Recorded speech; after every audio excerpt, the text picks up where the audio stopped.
안녕하십니까. 조선일보 경제부의 박사기자 방현철입니다. 받으면 많이 많이 버는 방현철 박사의 머니머니입니다. 이 시간은 시장 전망, 투자 전략 전문가, 자산용 전문가, 그리고 증권가의 고수들을 모십니다. 오늘은 이필상 미래에셋 자산운용 홍콩법인의 아시아 태평양 리서치 본부장과 얘기를 나눠보도록 하겠습니다. 먼저 인사를 좀 나눠보겠습니다. 홍콩 현지에서 지금 나와 계신데요. 안녕하세요. 안녕하세요, 박사님. 미래에셋 자사운용 홍콩법인 이필상입니다. 오늘 초대해 네, 주셔서 감사합니다. 예, 반갑습니다. 예, 먼저 이필상 본부장님 제가 잠깐 간단히 소개해 드리면요. 2008년부터 미래에셋 자산운용에서 주식운용 업무를 시작하셨고 2010년에 홍콩으로 옮겨가지고 중국 및 글로벌 주식 투자 업무를 담당하고 계십니다. 아시아 그로스 펀드 등도 운영하고 계시는데 이 펀드는 미국 펀드 평가사인 모닝스타에서 최고 등급을 받고 있습니다. 또 영국 운영력 평가사인 CT와이어에서 운영력 최고 등급도 받은 적이 있습니다. 이필상 본부장님은 또 책도 쓰셨어요. 이거 제가 한 권 갖고 있는데 2018년에 아시아 투자의 미래라는 책도 쓰셨습니다. 자, 이필상 본부장과는 함께 이번에는 중국의 전기차 2차 전지 시장 전망하고 투자 전략에 대해서 좀 얘기를 해보겠는데요. 먼저 이제 본부장님한테 좀 전반적인 거 하나 질문 드릴게요.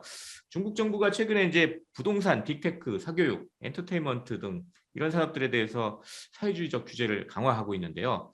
한국에서는 이제 투자자들한테 이런 규제 대상 산업 대신에 중국 정부가 육성하는 산업을 좀 투자하라, 주목하라, 뭐 이런 조언들을 많이 합니다. 이 홍콩에서 보실 때는 좀 어떻습니까? 저희도 비슷한 생각을 가지고 있는데요. 약간 다른 관점에서 이게 정부가 지원을 한다기보다는 중국 경제가 지금 필요로 하는 산업들 혹은 중국 산업이 전 세계에서 경쟁력을 갖고 있는 산업들에 투자를 해야 된다라고 생각을 하고 음, 있어요. 네, 네, 이게 조금 다른 또 한편 맥락으로 말씀을 드리면 중국 사회가 제조업에 대한 좀 강조랄까? 혹은 수입 음, 대체에 대한 강조, 이런 것들이 잘 아시겠지만 미중 분쟁 하에서 많이 강조가 되었고, 이런 상황에서 이런 부분 산업에 대해서 더 많은 관심과 집중, 사회적인 지원, 또 인력이 그쪽으로 많이 배분이 되는 그런 모습들이 보이고 있거든요. 그래서 네. 뭐 같은 얘기일 수도 있어요. 정부가 지원하는 영역이 바로 중국이 지금 필요로 하는 영역들인 경우가 많기 때문에 그런 쪽에 역시 투자 역시도 같은 사회적인 흐름을 따라가야 되는 거 아닌가. 그래서 저희도 비슷한 생각을 가지고 있습니다. 그리고 이제 대표적인 게 이제 아무래도 전기차 2차 전지 이 얘기를 또 많이 하더라고요. 이 전기차랑 2차 전지를 중국 정부가 좀 이렇게 세게 지원하는 뭐 이유가 좀 있어요? 네. 이, 그 중국이 잘하는 산업이 있고요. 못하는 산업이 있어요. 근데 그 네. 중에서 잘하는 산업 중에 하나가 바로 이 전기차 배터리 부분인데요. 음, 중국 정부 입장에서 이 산업을 지원할 이유는 굉장히 많습니다. 이거는 나열하기 어려울 정도로 많은데 제가 몇 가지만 네. 추려서 말씀을 드릴게요. 네. 첫 번째는 이 중국 배터리라는 게 사실은 자동차 부품의 일환이죠.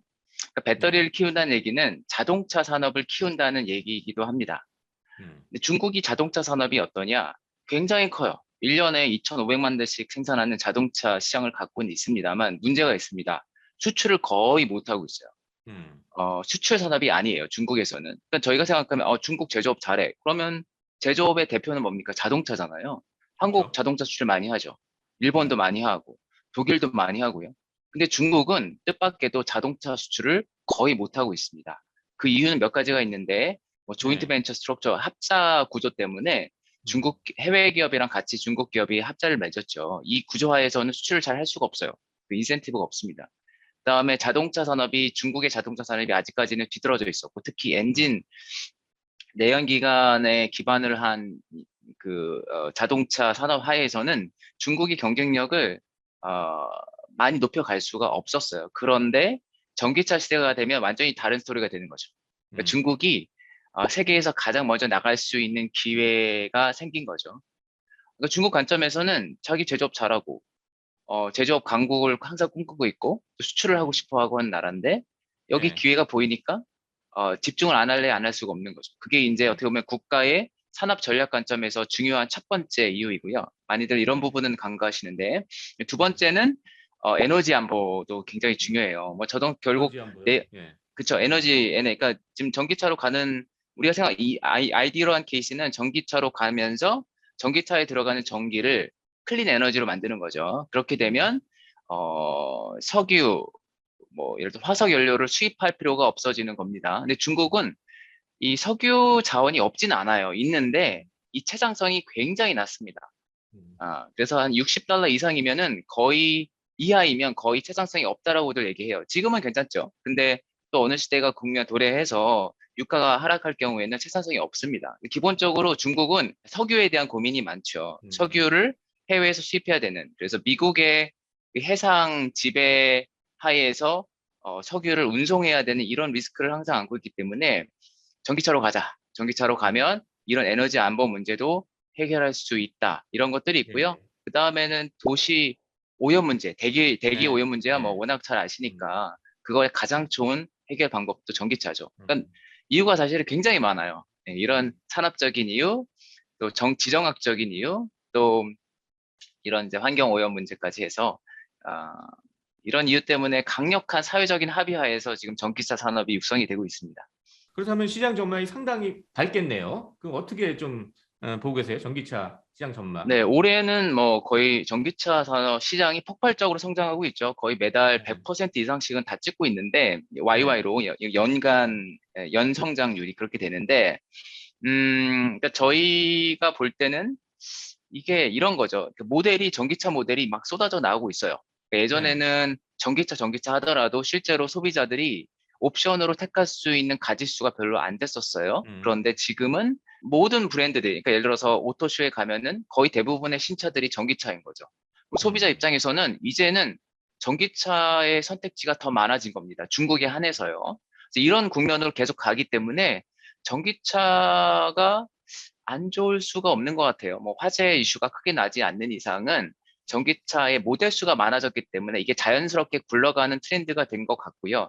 다만 올해 성장률이 워낙 높았기 때문에 네. 내년에는 조금 성장률이 내려오겠죠. 그런 게 음. 있고 중국은 그렇다 치더라도 해외 시장에서 본격적으로 전기차가 마찬가지 논리죠. 해외 국가에서도 점점 전기차 모델이 하나 둘씩 늘어나고 있는 것이죠. 폭스바겐도 네. 열심히 하고 있고 테슬라는 너무나 당연하고요. 음. 중국 기업들이 이제 해외로 수출하기 시작해요. 중국의 BYD 이런 회사들이 드디어 해외로 전기차들을 수출해내기 시작을 했습니다. 그래서 이런 것들이 까지 있으니까 한다. 예. 예, 해외 소비자들 입장에서도 선택할 수 있는 전기차 모델이 점점 많아지고 있는 것이죠. 일종의 대세가 되고 있는 거죠.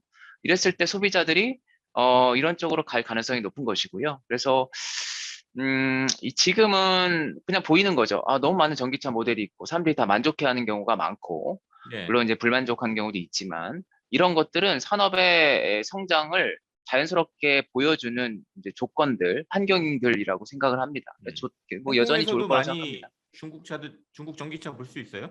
홍콩은요, 조금 네. 예외적인데, 놀라우실 수도 있겠지만, 홍콩은, 아시겠지만, 홍콩이 좁잖아요. 그래서, 네. 박사님도 홍콩에 와보셨지만, 네. 좁잖아요. 음. 여기서는 자동차를 갖고 있는 것 자체가 엄청난 네. 사회적인 부담이에요. 또 부의 그래서 상징이죠. 자동차에 대한 예. 세금이 어마어마합니다. 보통 음. 50% 이상을 매겨요. 네. 네. 그런 상태에서 여기서는 정말 돈 있는 사람들만 자동차를 음. 끌고 다닐 수가 있어요. 그런 이유 때문에 전기차라고 하더라도 정말 하이엔드, 음. 테슬라, 모델 S, 모델 X 같은 급의 음. 그런 것들이 많이 있고요. 중국의 자동차는요, 대부분은 아직은 미드 앤 로엔드예요. 예, BYD 음. 같은 경우 보통 한 예. 3, 4천만 원대에 그런 음. 것은 홍콩에서는 수요가 없죠. 그래서 아무튼 뭐 홍콩에서는 전기차가 굉장히 많은데 주로 하이엔드인 네. 테슬라가 음. 포진되어 있다. 그래서 한때는 그 테슬라 시티라는 얘기도 있었어요. 음. 테슬라 자동차가 너무 많이 홍콩에 깔려 있어서. 예. 네. 그럼 궁금한 게 테슬라가 지금 가장 뭐 전기차 기술에 앞서 있다 이렇게 사람들이 평가하잖아요. 중국 전기차 기업들의 기술 수준은 테슬라랑 비교하면 어느 정도 되는 거예요? 현재로서는 테슬라가 압도적이죠. 음. 근데 테슬라가 압도적인 게 중국 기업에 대해서 압도적인 게 아니라 전 세계 모든 예. 완성차 대비해서 압도적이죠. 우선은 이 회사가 레거시가 없고, 음. 모든 부분에서 혁신을 좀 주도하고 있죠. 예. 배터리뿐만 아니라 또 소프트웨어, 또 우리 자율주행까지 해서 각 영역별로 주도를 하고 있기 때문에 이 약간 넘사벽 같은 그리고 이 모든 혁신 기술이 다 지금 테슬라를 모이는 국면이에요. 그래서 네. 약간 테슬라랑 직접 비교하기는 좀 음, 어려운 것 같고요. 다만 그래도 중국 좀 기업들은, 중국차 수준, 예, 중국 네, 전기차 중국 수준 정도 기업들은 되겠죠. 사실은 예, 다른 국가의 완성차에 비해서는 장점이 있죠. 왜냐하면요, 중국도 보시면 오래된 기업들이 있죠. 완성차 한 몇십 년 했던 기업들이 있고, 주로 내연 예, 기관에 특화된 기업들이 있고요. 새롭게 성장한 스타트업들, 혹은 음, BYD 같은 기업들은 전기차에만 완전 몰두하고 있는 것이죠. 예, 얘네들은 전기차에 대한 비전과 열정이 있고 여기서 계속 음, 성장을 하고 있는 것이고요. 이런 기업들 사이에서 좋은 차 모델들이 하나둘씩 혹은 혁신들이 하나둘씩 나오고 있어요. 그러면서 이런 애들이 기존에 있는 레거시를 많이 갖고 있는 완성차 기업들, 중국 내에서 완성차 기업들을 능가해서 점점점 많은 마켓쉐어를 가져가는 것들이 보이고 있고요. 지금까지 말씀드린 거는 이제 완성차 관점이고요. 여기서 한 단계 좀 뒤로 물러나서 이 부품이죠. 배터리 네, 부분에 있어서는 뭐 중국 기업들이 압도적이죠. 한국도 음, 굉장히 잘하고 있고요. 한국도 네, 글로벌 배터리 강국이죠. 넘버 투인데 역시 중국이 이 배터리 부분에서는 주도권을 좀 가져가고 있는 것 같아요. 이 음, 부분에선 배터리와 관련된 부분은 각 영역별로 중국 기업들이 사실상 다 넘버 원을 차지하고 있어요. 그래서 아, 그래요? 네, 이런 기업들이 또 한편으로는 테슬라의 성장을 지원을 하고 있죠. 테슬라가 상하이에 기가팩토리를 2년 전에 음, 런칭을 했고요. 그게 예, 큰 성공을 거둔 겁니다. 그것 음, 때문에 테슬라가 원가 구조를 굉장히 좋게 만들었던 것인데 이 중국 기업들이 그 뒤에 서포팅을 하고 있는 것이죠. 음, 그래서 이 부품 단위에서는 중국 업체들이 리딩하고 있다. 이것은 뭐 예. 명확한 최근의 트렌드인 것 같습니다. 그 배터리 쪽은 이제 그 중국이 이제 글로벌 쪽을 리딩하고 있다 이렇게 말씀하셨는데 역시 전기차의 핵심은 배터리 아니겠습니까? 예. 근데 네, 이제 그렇죠. 세계 네. 1위 배터리 업체 그러면 중국의 CATL 여기를 얘기하는데 여기에 경쟁력은 뭐고 이들의 기술 혁신 방향은 어떤 쪽인지 예, 좀 알고 싶습니다. 이 회사가 대단한 회사가 됐죠. 네. 어, 엄청 큰 회사가 됐는데 네. 10년 만에 이렇게 됐어요. 그래서 음. 우리가 이제 중국의 대표 기업 하면 뭐 텐센트, 알리바바 생각하시는데 네. 이제는 좀 생각을 바꾸실 필요도 있는 것 같아요. 중국의 음. 대표 성장 기업은 바로 이 CATL이다. 이렇게 음. 보실 수도 있는 것 같고요. 네. 지금 이 회사가 시가총액이 200조가 넘습니다. 음. 네. 굉장히 큰 회사가 됐죠. 네. 근데 배경을 조금 말씀드리면 우선은 네. 10년밖에 안 됐습니다만 이 회사의 네. 창립 멤버들이 음. ATL이라고요. 예전부터 애플향 배터리를 만들었던 사람들이에요. 네. 어. 그 사람들이 음. 전기차 배터리만 전문적으로 만들겠다라고 해서 나와서 차린 게 바로 CATL입니다. 예. 초기에 BMW 등과 같이 일을 하면서 전기차 배터리 기술을 습득을 많이 했고요. 그리고 네. 그다음부터는 이게 뭐랄까, 그냥 스노우볼처럼 자연스럽게 음. 커졌어요. 왜냐하면 중국에서 음. 보니까 기술적인 측면이나 뭐 여러 가지 뭐 내구성, 안정성 여러 가지 측면에서 봤을 때 가장 배터리를 잘 만드는 회사가 바로 이 회사라는 것이 많은 사람들에서 인정이 됐거든요. 정부도 네. 인정하고 소비자들도 인정하고, 그러니까 고객들, 완성차 업체들도 인정을 하다 보니까 이 기업을 중심으로 모든 좋은 퀄리티의 뭐랄까, 서플라이어들 혹은 음. 뭐 정부의 지원 이런 것들이 몰린 거죠. 그러면서 음. 이제는 중국의 대표적인 세계의 배터리 산업의 대장주가 된 음. 거죠. 네. 그 다음에 아까 말씀하신 이 어떤 뭐랄까, 이 회사의 기술 네. 전략에 기술 혁신 대해서 방향이 조금 좀 더, 다른 것 같아요. 한국하고. 네네. 아마 한국 분들은 그런 생각을 많이 하시는 것 같아요. 배터리에서 혁신이라고 하는 것은 양극재에서 소재를 바꿔주는 거. 예를 들어서 뭐 코발트를 좀 줄이고, 니켈을 네. 높이고, 그래서 같은 공간 안에, 같은 배터리 셀 안에 에너지 밀도를 높이는 거죠. 더 많은 전자를 넣을 수 있는 그런 음. 것을 배터리 혁신으로 봐요. 근데 네. 중국은 음. 방향이 좀 달랐습니다. 중국은 원가를 낮추는데 더 많은 노력을 했어요. 네, 아. 왜냐하면 자동차라는 게 결국 양산이잖아요. 네. 1년에 전 세계적으로 거의 뭐 억대, 뭐 9천만 대 이렇게 생산을 하는 시장인데 이 시장을 제대로 뚫어내려면 양산을 해야 되는데 양산을 하려면 만드는 게 쉬워야 되고 양산 원가가 저렴해야 되는 것이죠. 네. 중국 회사들은 중국의 장점이기도 합니다. 중국 산업의 장점은 원가를 낮추는데 탁월한 어떤 경험이 있는 거죠. 네. 음. 그래서 이런 것들에 집중을 해서 배터리 원가를 계속 낮춘 겁니다. 예. 몇 가지 이제 두 가지 중요한 브렉스루도 있었는데 음. 하나는 배터리 양극재의 조합을 바꾸진 않았어요. 이 네. 배합물을 바꾼 것보다는 음. 어떻게 되면 조금 전 세대의 배합물을 쓰는 대신에 이거를 패키징하는 방법을 바꿔서 소위 이제 음. C2팩이라고 하는데 패키징하는 부분에서 네. 배터리 셀에서 직접 모듈로 가는 중간에 모듈 부분을 생략하면서 거기서 낭비가 되었던 공간을 절약하는 것이죠. 그래서 네. 결국 같은 공간 안에 더 많은 전자를 집어넣을 수 있게 에너지 밀도를 가져갈 수 있게 한 게 혁신이 하나 있었고요. 예. 두 번째 혁신은 이게 장비에서 나왔어요. 그러니까 음. 이런 거는 사실은 거의 공장 가보시면 거의 자동화거든요. 사람 뭐 음. 노동력이 중요한 게 아니라 음. 장비가 중요한데 이 장비를 내부적으로도 개발을 하고 또 CATL 같은 경우는 우시 리드라는 회사가 있습니다. 이게 별도의 예. 상장 기업인데 이 회사랑 좀 긴밀하게 일을 하면서 계속 장비 혁신을 한 거죠.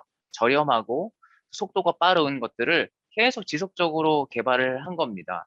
그런 덕분에 중국에서 생산되는 배터리 가격이 해외에서 생산되는 것보다 한 20%, 30% 정도 저렴할 수 있게 된 거죠. 그렇게 하다 보니까 원가 경쟁력을 확실히 잡아간 거죠. 네. 그러다 보니까 예, 음. 이런 것들이 지금 테슬라를 통해서 이제 실현이 된 거예요. 테슬라가 봤을 음. 때는 역시 대중화를 하려면 배터리 원가를 낮춰야 되는데 네. 테슬라가 갖고 있는 아주 뭐 창의적인 아이디어만으로는 안 되는 거죠. 이거 아이디어를 음. 구현하고 실제로 가격을 낮출 수 있는 실행할 수 있는 사람들이 필요한데 그게 이제 음. 중국 기업들이 된 거죠. 이제 음. 이런 테슬라의 목적과 또 중국 배터리 CATL을 중심으로 한 배터리 산업의 전략이 잘 맞아 들어가는 거죠. 지금 음. 국면에서는. 음. 그게 지금 시장에 잘 먹히고 있는 부분이고요. 한국이 많이 추구했던 그 양극재나 이 물질에서의 에너지 밀도의 상승은 나쁜 건 아니에요. 결국은 그렇게 갈 네. 겁니다. 그게 맞는 음. 방향인데 지금 네. 국면에서는 조금 이제 아주 뭐랄까요 시장에서 잘 채택이 된 그런 음. 전략은 아니었던 것 같고요. 근데 이게 이 산업이라는 것이 워낙 변동성이 많기 때문에 좀 지켜봐야죠. 그 방금 CATL 얘기하실 때 배터리 장비 업체 잠깐 언급하셨는데 배터리 장비 쪽도 중국이 앞서가고 있나요? 네, 그쵸. 네, 이 산업 자체가, 배터리 장비 산업 자체가 역사가 짧기 때문에 그 중국이 배터리 산업의 주력이 되면서 동반해서 성장한 것이죠. 그래서 음. 이 배터리만 전업으로 하는 장비 업체들이 한 두세 개 정도 있습니다. 상장 네. 기업이기도 하고요. 근데 이건 재밌는 것은 이게 이제 중국 산업의 특징이기도 한데 중국이 그 어떤 산업의 서플라이 체인에 모든 거를 다 하려고 하는 내재화하려고 하는 경향이 두드러집니다. 이건 마찬가지인데 이런 거죠. 배터리라고 하는 것은 배터리 각 부품도 있을 것이고 소재도 있을 것이고 이거를 만들 수 있는 장비도 필요하겠죠. 네. 장비를 해외에서 수입하는 것이 아니고요. 음. 중국이 자체적으로 만들어 낸 것이죠. 아, 중국 예, 안에서 다 해결을 한다. 그렇죠. 예, 이거는 이 배터리 산업뿐만 아니라 중국 산업을 보실 때 가장 그 눈에 띄는 부분입니다. 지난 10년 음. 동안 뭐 자동화 장비도 그렇고 뭐 각종 장비 그 모든 서플라이 체인을 다 중국이 주도하려고 하는 그런 욕심이 보이거든요. 마찬가지로 배터리 산업에도 똑같은 것이 적용이 되었던 것이고요. 음. 예, 그래서 이런 애들이 이 그러니까 배터리 셀 업체랑 같이 있으면서, 뭐, 보통 뭐, 같은 동네에 있잖아요. 같은 지역에 있는데, 서로 간에 수시로 커뮤니케이션 하고, 토론하고 하면서 어떤 공정에 필요한 장비들을 적시에 공급을 하는 것이죠. 이게 바로 중국의 배터리 원가가 음. 낮아지는 중요한 원인 중에 하나가 되었습니다. 네, 그렇군요. 자, 그렇다면 이제 좀 우리가 지금 전기차부터 시작해가지고 2차 전지에서 그 배터리 장비 업체까지 좀 얘기를 해봤는데 좀 정리를 해가지고 중국이 전기차하고 2차 전지에서 지금 앞서가는 비결을 좀 뭐 좀 정리하자면 어떻게 좀 정리를 하시겠어요? 우선은 아까 말씀드린 중국의 어떤 절박함, 중국이 전기차 산업을 수출 산업을 키워내고 에너지 안보를 하고 이런 어떤 사회적 합의가 굉장히 중요했던 것 같고요. 근데 두 번째는 이게 배터리라고 하는 것, 또 전기차라고 하는 것, 이런 것은 기본적으로 필요한 부품과 소재 산업, 장비 산업들이 있는데 이거를 중국이 다 갖고 있었던 것이죠. 자동차만 하더라도 지난 30년 동안 해외 기업들과의 합작 회사를 통해서 이미 자동차를 다루는 경험은 많아졌어요. 그러니까 네. 예를 들어서 중국에는 벤츠, BMW, 아우디 공장이 있잖아요. 그 음. 공장을 운영하는 사람들은 독일인이 아니고 음. 중국인들입니다. 음. 예. 그러니까 이런 엔지니어들이 거기서 배출이 된 거죠. 그러니까 네. 고급차를 다룰 수 있는 엔지니어들이 이미 오래전부터 20년 음. 전부터 배출이 되어 왔고요. 네. 아까 말씀드렸듯이 자동차에 들어가는 각종 그런 장비들도 중국이 점점 이제 내재화하고 있고 이런 음. 것들 중에서 그들 중에서 분명히 아웃스탠딩한 정말 뛰어난 기업들이 한두 개씩 나오거든요. 전부는 음. 아니고 일부분 기업들이 두드러지면서 그 기업 중심으로 어떤 생태계가 형성이 되는 것이죠. 네. 이런 것들이 한 10년, 20년 쌓이고 하다 보니까 음. 지금 중국 배터리 산업, 전기차 산업의 경쟁력이 좀 형성이 된 것 같습니다. 음. 자, 중요한 건 이제 한국 투자자들은 그럼 이렇게 성장하는 중국의 전기차, 배터리 산업 여기 투자하려면 어떻게 투자를 하면 됩니까? 예, 굉장히 어려운 질문인데 저도 매일 고민하고 네. 하는 건데 우선은 이건 인정을 하셔야 돼요. 이 산업의 발전이 기술 발전이 굉장히 빠릅니다. 지금은 아까 말씀드렸듯이 어떤 패키징 기술을 통한 양산 부분에서 부분이 지금 가장 중요한 핵심이 되었다면 또 다음 몇 년이 지나면 뭐 바뀔 수도 있어요. 예를 들어서 테슬라의 그 대형 원통형 배터리 음. 4680 배터리가 어떤 식으로 이 배터리 산업을 바꿔놓을지 지금 초미의 관심이거든요. 음. 장기적으로 보면은 한 10년 지나면 전고체 배터리가 어떤 식으로 등장할지 이런 것들 해서 우선은 기술 변화에 따라서 많은 기업들의 운명이 좌우가 될 겁니다. 그래서 음. 사실 개별 기업에 대한 투자는 조금 어려운 측면이 있어요. 예, 그 뭐 네. 개인들한테 말씀드리긴 좀 어려운 거, 일반 투자자들한테 말씀드리긴 좀 어려운 것 같고요. 두 네. 번째는 이 중국 시장이라는 게 완전히 개방이 안 됐죠. 음. 그래서 좀 전에 말씀드린 CATL이라든지 뭐 혹은 배터리 관련해서 그 다음 차세대 주자라고 하는 EV 에너지라든지 이런 음. 기업들은 투자를 할 수가 없어요, 한국에서. 음. 예. 아니, 이게 투자가 안 됩니다. 아직 그래서 중국 시장에도 상장이 안 돼 있나 보죠, 그러니까? 네. 상장은 되어 있는데 이게 아. 오픈이 안 돼 있어요. 그래서 외국인들은 소위 투자할 수 이제 없게 돼 있군요. 네, 음. 이 후강통, 성강통을 통해서 투자할 수 있는 기업의 대상이 아니에요. 예, 음. 그런 아직도 그런 한계가 좀 있는데 네. 그래서 이제 어떻게 보면 가장 쉬운 방법은 이 전기차 배터리 ETF를 통해서 투자하는 것이 가장 쉬운 방법이라고 생각을 하고 있고요.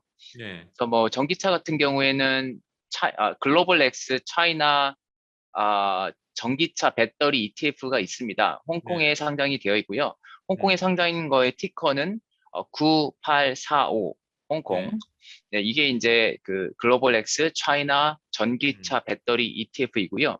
한국에도 비슷한 인덱스를 갖고 있는 음. 또 타이거에서 나온 또 글로벌 타이거 그 중차이나 전기차 배터리 상품도 있습니다. 근데 이런 거를 네. 통해서 그러니까 중국이라는 나라가 다른 건 모르겠는데 전기차 배터리 부분은 세계를 주도하겠구나라는 생각을 갖게 된다면 음. 이런 상품, 이게 집합이죠. 한 기업에 대한 투자는 아니고 이런 집합에 대한 집합 상품이 좀 더 이렇게 좋은 대안이 될 수 있지 않을까 그렇게 생각이 됩니다. 예, 알겠습니다. 자, 방현철 박사의 머니머니. 오늘은 이필상 미래에셋 자산운용 홍콩법인의 아시아태평양 리서치 본부장과 함께 중국의 전기차 2차 전지 시장 전망과 투자 전략에 대해서 알아봤습니다. 자, 마지막으로 저희 구독자, 시청자 여러분께 마무리 인사 짧게 좀 부탁드리겠습니다. 네, 저희가 이제 이 한국 분들의 시야가 굉장히 많이 넓어진 걸 최근에 많이 느낍니다. 이제 한국 기업뿐만 아니라 글로벌 기업에 대한 이해도도 많이 높아진 것 같고요. 오늘은 뭐 중국 기업 일부를 소개를 드렸습니다만, 같은 맥락이죠. 저희는 이제 글로벌 투자를 해야 되는 것 같고, 좋은 기업이 미국에 있으면 미국에 투자를 하고, 유럽에 있으면 유럽에 투자를 하고, 또 중국에서 좋은 산업이 있으면 중국에도 투자를 하는, 이런 관점에서 투자를 하셨으면 하고요. 뭐 꾸준히 주요 산업들을 좀 관찰을 하시고 또 중요한 산업들을 잘 선정할 수 있는 그런 안목을 좀 다 같이 키웠으면 좋겠습니다. 네, 감사합니다. 지금까지 함께해 주신 이필상 미래에셋 자산운용 홍콩법인 아시아태평양 리서치 본부장, 그리고 저는 조선일보 경제부의 박사기자 강현철이었습니다. 그럼 또 다음 시간에 뵙도록 하겠습니다. 감사합니다.